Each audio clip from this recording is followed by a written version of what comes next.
So where's your voice? It's a pretty straightforward question, but a pretty complicated one to answer, right? A lot of people struggle with finding their audience, so to speak. Sometimes it's not their audience, sometimes it's their voice. We really gotta find what drives us and motivates us and focus on using that to amplify our voice, to amplify what we're saying, what we're getting at. In a modern age of social media and everybody wanting to be in on the in, you know, we got a lot of people who want to get loud and talk about things, but at the end of the day, how really passionate are you about those things that you're getting loud about? Are you really taking the time to get loud about the things that are really most important? When it comes down to it, I think that's where we're lacking. When I was talking to a good friend about, you know, his vision and his ministry and things that he was working on, and felt like he was struggling finding the right audience because he feels like he puts information out there and it's rejected and there's conflicts and there's things like that. Then we see people who are trying to grow their platform on, you know, different social media, building their own websites, things like that. They're trying to be a creator or influencer, trying to get their creative outlet out there, but utilize it to grow their business and things like that. A lot of people say, you know, oh, well, I missed my window to get this done, or I missed my window to get that done. Or maybe, I remember Dan Locke, he talked about it, how he had written multiple books, he had multiple blogs, and he felt like he was putting all this information out there and trying to really do something. But ultimately, he was making his money doing copywriting. He wasn't making money selling books. He wasn't making money on his blog. He wasn't actually being successful at those things, which those were something that were a passion for him. And a friend talked to him and said, well, you know what, you really just gotta, why don't you try YouTube? Why don't you try YouTube, because you're struggling over here with your blog, and you know your books aren't doing what you wanted them to do. And he's like, well, I don't know if that's right for me, because I may have missed my window. YouTube's kind of blowing up. This was, you know, years ago, but he said YouTube's already blowing up. I may have missed my chance, right? And he's like, no, man, you haven't missed your chance. It's not too late. Get in on it now. And he did, and he's got, you know, millions and millions of followers on YouTube now. And he's actually been able to branch out and into so many other things now that he wanted to do, but ultimately was kind of tied down and wasn't able to do because he wasn't getting the things done that he wanted to do. He wasn't having the influence and the impact on the audience that he was trying to seek, right? So for him, he was kind of just speaking to the wrong audience. But sometimes it's not the wrong audience. Sometimes it's that it's not loud enough yet. Sometimes you're not loud enough. And sometimes you're like, well, I feel like I'm putting it out there.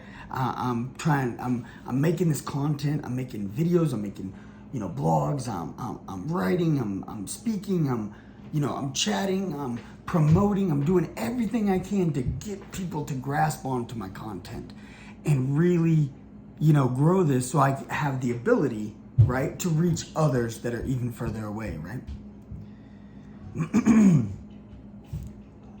The great Tupac once said, I may not be the guy to change the world, but I'll be the guy who influences the guy who changes the world. Sometimes you gotta accept that it's not your audience. Maybe it's timing.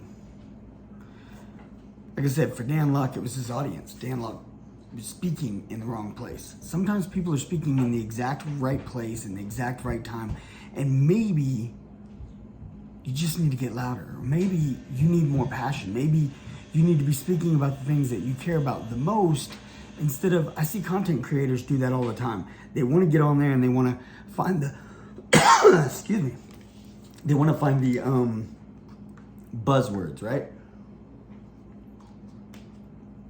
They're like, these are the things that other people are talking about.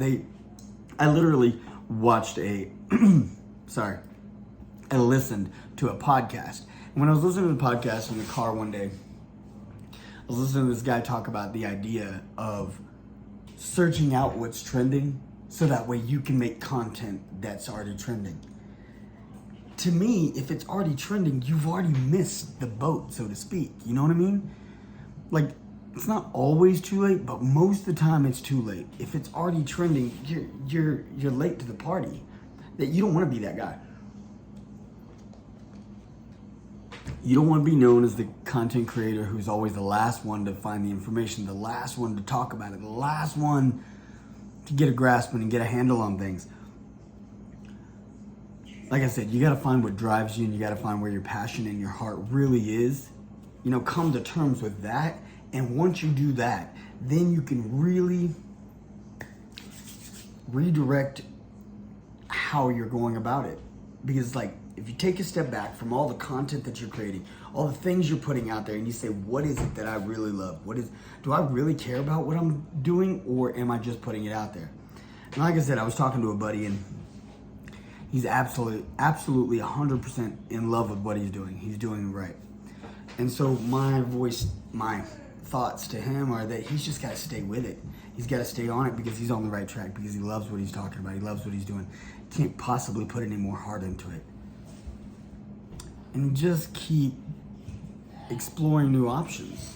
See, he's already doing that as well. He's already exploring new options. He's already trying, well, how can I, engage on Facebook? How can I, make this post or that post? How can I find new people to talk to, and what can I, he's finding new ways. There's always going to be other new ways, though. And so sometimes it just takes being willing to bend a little and explore a little bit more. I've heard people talk about Mr. Beast. Mr. Beast is another one. Mr. Beast, arguably the most successful YouTuber of all time. And he's put out multiple videos. He's done interviews a couple times talking about, well, this is what you can do. This is what I did. This is what you should do. This is what I could have done differently. And this is how you keep at it, so that way you can get to this next level. And that next level is going to take, X amount of time, but probably longer than you think, So I think he puts things in a realistic perspective and says that ultimately lots of people can do what he does, but it takes a lot of work, and that most people won't put in the effort that he does. Just like Warren Buffett. Warren Buffett's another one who says anybody can do what I do, but most people aren't willing to. What's Mr. Beast's perspective? It's just not investing. For him, it's YouTube. Most people don't wake up every morning and think, how can I possibly make the most incredible, ultimate, content that nobody else has done? That's something just so different. No, most people don't wake up in the morning like that. So they're like, oh, people's responses to him posting these how to get where I am kind of thing. They're like, well, you're just saying this and that, but it really can't be done.